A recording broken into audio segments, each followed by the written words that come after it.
You're goddamn right. After making my last video, I have finally realized what a profound artistic impact this video has made and how it has reshaped. So I decided to make another one.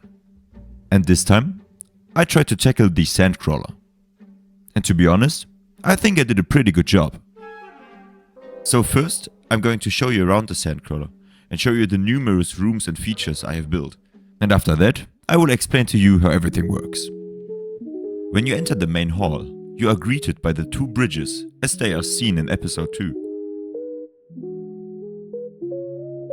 You can follow the main conveyor belt straight ahead to the smeltery as is shown in the illustration Star Wars book I found online. Right above it, I integrated the main engine into the smeltery and put the fuel tanks down on either side. Dotted around the whole interior are little details like this control area, which doubles as the stressometer for the engine. Here around the corner you have the backup generators, which provide energy if the engine runs out of fuel. That be running off of 3 AAA batteries, out! Back to the main hall, you can follow this ramp down to the belly of the Sandcrawler, where you have an additional entrance, like it is described in the illustration. Nice. Here on the outside, you have the extendable repulsor lift tube used in the movie to collect R2 and C-3PO. Right above it, you actually have the droid holding area, exactly where it is placed in the movie. The repulsor lift is actually a docking connector from the Create mod. It can be used to refuel the lava needed for the engine as fuel. I built the moisture collector from the movie, which has another docking connector and a lava tank right under it. By connecting them, you can refill the Sandcrawler with the fuel it needs. The pipes lead from the docking connector right to a room on the second level. There I have placed a reserve tank, which gets filled first. This tank only stores the lava and only releases it into the system when I tell it to. Meanwhile, while the reserve tank is getting filled, the rest of the lava, which is being pumped into the Sandcrawler, also gets diverted into the 2 main tanks. From there, it will be used to power the engine. Outside of the room with the reserve tank, the bridge leads to another room, which mainly just serves for storage and decoration. With another 2 rooms, mainly used for storage right above it. Here is also where the 2 huge bunker-like doors are located. You also got a nice opening looking into the engine right here. Okay, so I know how all of your attention spans are fried from all the short-term content, and I also know that I've been talking for an astonishing 5 minutes now. So here are 50 TikToks beamed straight into your brain. Moving on. Following these stairs up, you get to the last level. Here I placed the sleeping quarters for the Jawas, accurate to the raw material. During the entire build, I tried to stay as accurate to the source material as possible, but at times, even the source material couldn't agree on how exactly the Sandcrawler was built on the inside. Crossing to the other side, you see the crane, which is fully operable and spans across the whole hangar. I will show you how to operate the crane and the other parts of the Sandcrawler in the later part of the video. On the other side, you have the food and water storage area. Here in the back of the room are also placed the egg.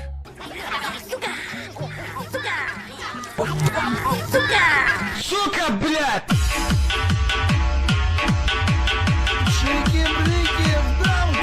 And lastly, my favorite room, which is kind of an Easter egg in this build. I try to recreate the room from the LEGO Star Wars video game from my childhood. Even including the stud dispenser.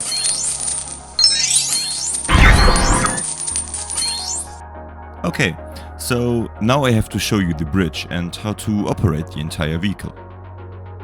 So according to the diagram, there are actually 2 levels to the bridge. There is the cockpit on the top and the navigations and tracking room right below it. So that's how I build it as well. I will show you everything in detail in a few seconds, but you pretty much control everything from here. You control the vehicle itself, the features and the cameras around the vehicle. Let's start with the navigations room. I sadly had to turn off the shaders for showing off the camera part. I promise you it works fine with the shaders, but my PC, let's say it's not the most modern one, so it got to its limit. Oh no! Anyways, you can use the button on the left and on the right to open and close the gate. From back here you can control the second entrance at the belly of the Sandcrawler. As the last feature here on the lower deck, you can control the crane and the rope attached to it. You also have this camera over here to view the crane, and this little window to also watch the crane. Heading up the stairs, you get to the cockpit. Here you can separately control the cameras for the vehicle and the engine. The engine room cameras help you monitor the fuel levels and the functionality of the engine. All the main functionalities to operate the vehicle are located on this level. For example, the fluid collector and the reserve tank. Like I told you before, activating the reserve tank funnels all the collected lava in it into the main tanks. The engine is a self-sustaining system, so if it runs out of fuel or comes to a complete halt, you would have to restart it, because the water pump is not being powered anymore. You would first have to check if the water pump is being powered by redstone. And after that you would have to start the ignition. Once you did that, the backup generators I showed you earlier in the video funnel their stress units into the main reactor. After a few rotations, you can turn off the ignition again, because the engine is self-sustaining again. If you completely run out of fuel, you can also run the whole Sandcrawler just on the backup generators, but not for long. Let's get to how to actually drive the Sandcrawler. You pretty much just sit down in the chair, then you got the option to activate either the right or the left tracks in a forwards or backwards direction. And after that, you control the speed with the big lever in the middle. It's not the fastest vehicle, but I mean it's a fortress on wheels, so what do you expect? You could technically make it faster by tweaking the stress units that arrive at the tracks, but at some point it just looks wrong seeing the Sandcrawler move too fast. You can make the Sandcrawler turn by changing the direction of the tracks, and by changing both directions, you can actually put it in reverse. Put it in reverse, Terry! Put it in reverse! Oh, Lord! Lord, please! So that's pretty much it for the interior-exterior design and the functions of the Sandcrawler. In the next part of the video, I will show you how the Sandcrawler works from the inside, show you my design process and the mods I used, and if you stick around till the end, I got a little bonus build. So if you made it this far, the next part might interest you as well. To show you how everything works, I spent some time rebuilding the whole creation out of glass, so it's easier to spot everything. If you don't care for the technical part, you can skip to here. For those who have no general knowledge of the Create mod, the energy you use to power stuff is called stress. There are many ways to generate it. I chose the steam engine. To have a working steam engine, you have to fill it with water and heat it up.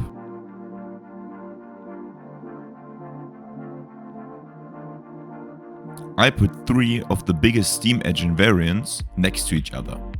The stress output is generated through the crankshafts on the top. The design is pretty much mirrored on each side. The water gets pumped from an infinite water source on the side and funneled into the engine on the backside.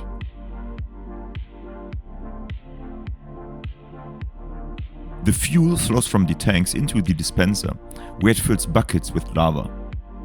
Then the lava bucket gets grabbed by the mechanical arm and fed to the blaze burners, which heat and power the engine. Here is a better view of the backup coal generators, which take over when you run out of lava to power the blaze burners. Okay, after a minute of boring explanation, you have earned another few TikToks. What the dog doing?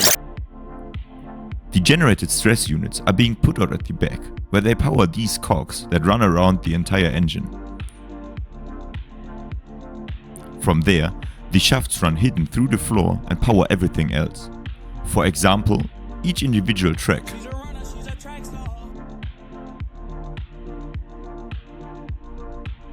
Or the gate mechanism at the front. One of the more difficult designs was the retractable docking connector with no redstone attached to the sides to make it look flush. To get this effect, I made the whole mechanism for the fluid collection retractable on the inside. The pump for the refilling mechanism gets deployed and connects to the docking connector. Impressive. Very nice. From here, it fills the reserve tank. Every function is controlled through the bridge with these wireless redstone connectors. The mechanism for the front gate is built so you can't accidentally open it twice and break it. I also hid it under the floor of the first level of the cockpit. And that's pretty much it for the technical stuff. The building process might have took a long time, but it was pretty straightforward, to be honest. I started off by taking the exact measurements of the Sandcrawler and then building a frame around it. For the shaping, I used different colored wool to make it easier for myself to differentiate the different parts of the build while designing it. What? A kaleidoscope? I'm not 5 shapes and colors. After that, I spent most of my time trying to get the shape exactly right, which is hard considering this game only provides squares. So I used the framed blocks mod to get the most accurate shape possible. After a couple iterations, I started to leave myself markers for later details I wanted to add, for example the big bunker doors at the top of the Sandcrawler. For texturing, I started by laying the groundwork with the nice gradient I wanted to use for the Sandcrawler. Then, after a lot of patience and world edit, I colored the entire Sandcrawler in the shading I wanted to get. The exterior design was pretty much done at this point. The design process for the interior was pretty much the same. At the beginning I had this pretty empty room and I started to fill it with all the rooms I wanted to have in the final design. Again by using different wool colors to differentiate the rooms. I specifically didn't add detail at this point to leave myself room to design the engine and other components. This again took many different iterations because first of all I needed to get the engine actually working, and second of all I had to make everything fit into the design I've already built. Here on the bottom right you can see the placeholder for the backup generator I ended up building later on. The next step was a lot of fine-tuning. I went back to the interior design and changed the shapes and the layout a bit to make it work better with the engine design I built. After that I started shading the interior and coloring it with the blocks I wanted. The last step was to fill in the interior and use the decoration you saw in the earlier part of the video. For that I used the following mods. I obviously used Create and Create Aeronautics to get all the basic functionality working. I then used multiple add-ons for Create and Aeronautics. Aeronautics being an add-on itself, but let's ignore that.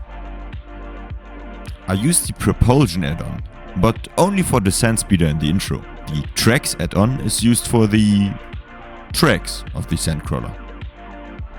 Create Interiors is used for the seating you see in my Easter egg room. And the Building Block add-on adds a few blocks I used in my design. I used some vibrant walls and bits and bobs element for detailing. Create Connected adds some technical elements I needed to get the engine to fit in the restrictions I had. And as a last Create add-on, I used Design and Decor, but only for building the bridge. To get the shape I needed just right, I used the Framed Blocks mod. Most of the actual building blocks you see are either from chipped or chiseled. Finer details were added with factory blocks, Makar stairs and balconies, and blocks you need. And lastly, I used the Vista mod to get all the cameras you saw working. Okay, I promised you to show you another bonus build at the end. And this is my take on the Sand Speeder. Just like the Sandcrawler, I'm pretty proud of the optical design. Someone cooked here. The aeronautics technology is pretty simple, to be honest. First of all, I covered the whole bottom of the Sandcrawler with ice, so it actually slides on the sand floor. At the front, there's a small tank which holds the fuel for the Sand Speeder. A pump, which is being powered by the aeronautics coal generator, then funnels the fuel up the pipes. On the top, the fuel gets distributed to all 3 engines. Each engine is controlled through the wireless redstone connectors, like you can see here, for example. The wireless redstone connectors are all connected to this typewriter, so you can actually control the vehicle with the keys on your keyboard. Pretty simple, like I told you. And that's it. That's my video. And boy was it a hassle to get here. I'm talking 71 in-game hours of building, designing, testing and recording. And with writing the script, looking for memes and editing, this video probably took me another 30 hours. But I'm doing this for me and because I found it fun to create something like this video. And I do have a life, so that's why it took me 3 months to get here. I will definitely do another video at some point. It doesn't even have to be on a game. Might just be a video essay type thing. So if you want to see something specific or have an idea for another build, just tell me in the comments. And if you made it this far, you can have a mini kit.